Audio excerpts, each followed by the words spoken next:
Mas vocês já sabem de algum país que, por exemplo, a gente não tem como saber quem é dono de várias carteiras gigantes, mas algumas baleias poderiam ser Rússia, Coreia do Norte? Tem especulações quanto a isso sérias do pessoal falando, olha, eu acho que essa carteira aqui pertence a um desses ditadores globais. A Coreia do Norte tem carteiras, tipo, que são etiquetadas, se você for nos exploradores de bloco, assim. E eu não sei como verificar essa informação, né? Porque eu nunca fui lá, mas reza a lenda que o Partido Comunista financia alguns dos maiores grupos hackers do mundo, e esses caras são muito ativos em cripto. Tem hack de aquele da Wormhole, lá, bilionário, foi Sim. pelos caras. Então, a Coreia do Norte tem Bitcoin. A República Centro-Africana, que é um outro país pequenininho lá na África, também declarou que estava interessado. Não sei se chegou a comprar. Eu não sei, obviamente, de países grandes, dos planos deles, e a resposta curta para a pergunta é que eu não sei.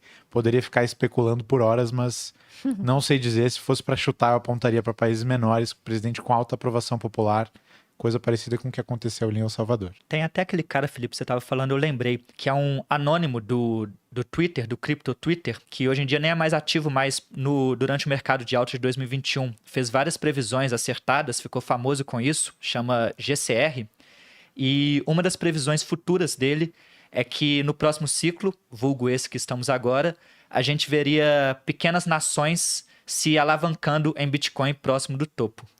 Então, próximo do topo. Quando tiver muito popular a ideia. Sim, exatamente. Ele dava esse detalhe, próximo do topo. Então, veremos, cenas para os próximos capítulos, mas não acho que é impossível, exatamente por isso que você falou aí, os vizinhos começando a ficar com inveja ali do que o presidente de El Salvador fez. Então, vamos ver como é que vai desembolar isso daí. Então, se no ciclo passado os caras venderam na cabeça do Neymar, desculpa, Ney, nesse agora vão vender na cabeça do Macron, sei lá. Então, imagina, cara, você poder falar que você vendeu seus bitcoins para um presidente. Essa é uma ideia interessante, porque se a gente pega o Michael Saylor, ele faz justamente isso, né?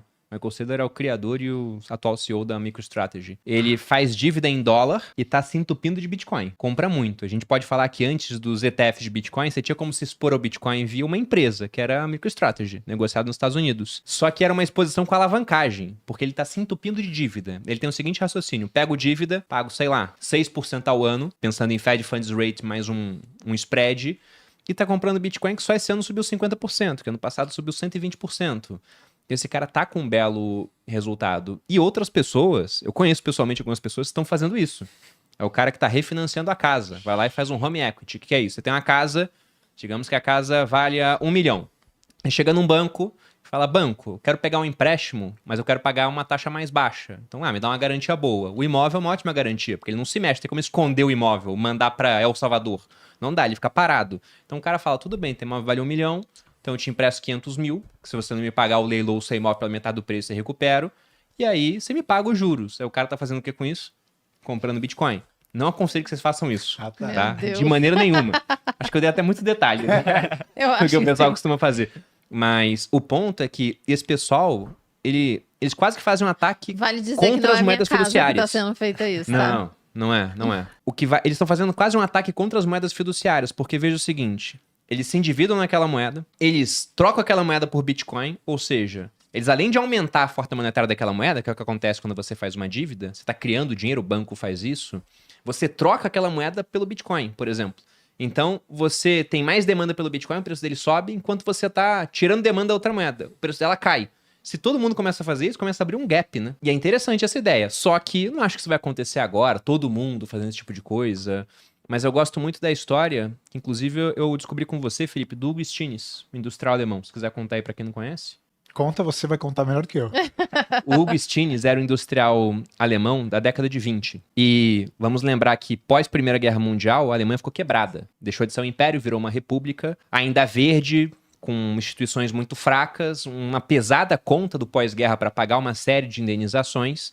E eles poderiam aumentar imposto, que é muito impopular, o governo iria cair, podia emitir dívida, só que ninguém queria comprar a dívida do país que tinha acabado de sair da guerra todo quebrado, então optaram pelo caminho de criar mais moeda. E rapidamente a moeda se depreciou pra caramba. Antes da guerra, $1 comprava 4 marcos, se você pegava em 22, você já estava com $1 comprando trilhões de marcos. Quem quiser pode jogar na internet.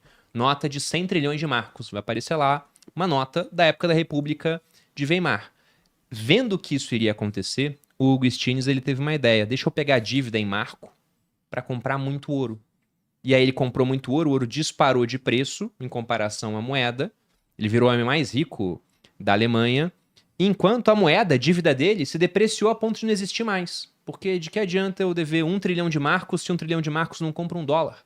Essa nota de 100 trilhões de marcos valia uns $20.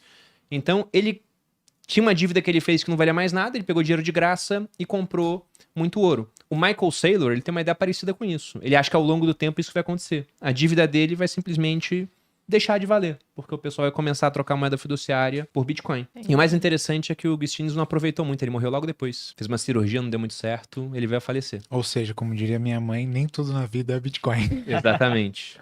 Só vai Exatamente. falar isso. Imagina. Imagina. Eu fico pensando quantos Augustines diferentes já não deve ter tido ao longo da história, com todas as moedas que colapsaram e a gente não sabe também, né? É verdade. Porque você pega a história das moedas dominantes, né? Tem um gráfico que a gente já compartilhou várias vezes na Paradigma, que é das moedas que foram usadas como reserva de valor global ao longo dos tempos. E aí você tem, um período de dominância da Espanha e de Portugal, lá nas grandes navegações, as moedas desses caras estavam em alta. Depois as moedas dos países ali baixos, depois a libra inglesa, depois finalmente o dólar.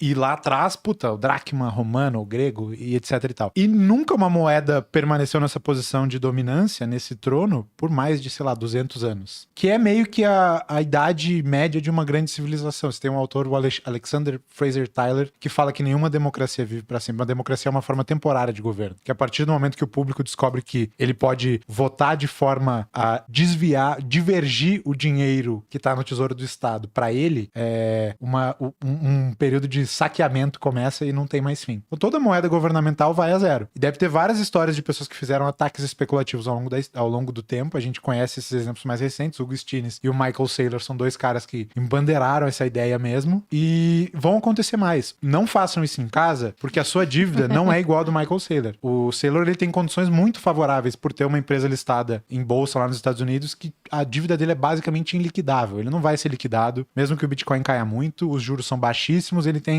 uma eternidade para pagar. Então, quem tá numa posição parecida, aí talvez seja a hora de começar a olhar com maior carinho. Não necessariamente para fazer um ataque especulativo como esse, mas em tesourar um pouquinho de Bitcoin na sua empresa, ou pensar em como você pode gerar receita em cripto, ou coisas assim. Eu acho que esse tipo de abordagem dentro das empresas só vai crescer. Vocês acham que o Michael Saylor vai se tornar o homem mais rico do mundo? Porque o Satoshi Nakamoto, por exemplo, numa lista da Forbes, estaria lá em cima, com aquela carteira de 1 milhão de Bitcoins que ele tinha bem do começo, que ele minerou sozinho. Top 30 já. E o Michael Saylor? Vocês enxergam, olha, ao longo dos próximos ciclos? Porque em entrevistas, quando perguntei, vai vender? Ele fala que não. Fala que nunca. Ele tá comprando, ele não quer realizar. Ele quer simplesmente acumular mais Bitcoins. E fala que vai Aí continuar você é contra.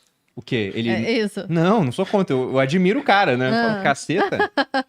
Entendi. Tem uma baita convicção ele. Inclusive, numa entrevista recente, ele falou que vai continuar comprando sempre e vai ser um eterno comprador de topo. Então, tem que dar palmas pelo menos da convicção dele. Não sei se vai ser o mais rico do mundo, mas o cara tem bolas. Cara, ele é muito engraçado. Ele tem vários memes que correm pela comunidade. Um deles é o It's Going Up Forever. Ele fala pra uma entrevistadora numa entrevista, It's Going Up Forever, Laura. Tipo, eu não vou vender nunca. Eu não acho que ele esteja errado, porque, que nem eu já falei, se tu pensa num horizonte longo o suficiente de tempo, décadas, o Bitcoin é uma moeda que é programada para ganhar poder de compra, ao contrário das moedas governamentais. Então, de certa forma, eu acho que it's going up forever também. Só que com oscilações bizarras no meio do caminho que podem te liquidar, te derrubar, te levar à ruína, etc e tal. Por isso que você tem que ter todo o cuidado do mundo.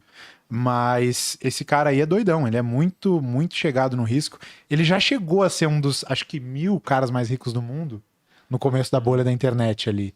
Então ele tem experiência com essas jogadas de altíssimo risco. Cara, não sei o que vai acontecer com ele. Eu me divertiria muito de ver ele como um dos caras mais ricos do mundo. É, porque se você pensa em todos os caras que chegam realmente ao topo, geralmente eles toparam níveis incríveis de risco. Como, por exemplo, o Elon Musk. Você pensa no Musk, né? O dinheiro que ele tinha depois de vender o PayPal. Eu falo, vai investir no quê, cara? Fabricação de carro elétrico, quando ninguém fazia isso, e uma empresa de exploração espacial. Fala, cara, vai quebrar. Mas não, né? Entre as infinitas chances de quebrar, ele conseguiu um caminho que desse certo. E aí se tornou um dos homens mais ricos do mundo. Se pensa no Michael Saylor, para muita gente tá correndo um nível de risco também bizarro. Porque agora o Bitcoin já tá com uma imagem de algo mais consolidado. Sim. O ETF ajudou a fazer isso. Eu vi a cabeça de muita gente mudando. O cara que falou, não, agora eu vou colocar um dinheiro lá. Outro dia o Fernando, o CEO aqui do Grupo Primo, e me mandou um tweet. Era de um gestor grande pra caramba. Agora me fugiu o nome dele.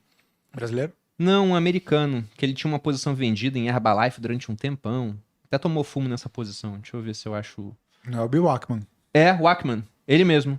Ele falando, né, sobre a questão de energia, de que, olha, o Bitcoin é mais valioso, mas gente investe em mineração, a conta de energia fica mais cara, a rede fica mais segura, o Bitcoin vale mais e continuamos nesse ciclo. E com energia mais cara é mais inflação contra a moeda fiduciária. Parece que eu tenho que comprar um pouco de Bitcoin. Eu falei, caramba. Agora você vai Pois pensar é, parece que eu tenho que comprar um pouco, né? Mas é isso. Ele É o ainda tá cara, na dúvida, é o você cara vê. institucional que ele tá enxergando assim, poxa, há uma simetria interessante nesse ciclo. E como o Michael Saylor tá correndo um nível bizarro de risco, não me impressionaria se ele começasse a entrar nessa lista dos realmente os mais ricos do mundo, né? Seria um belo prêmio pelo risco que ele correu.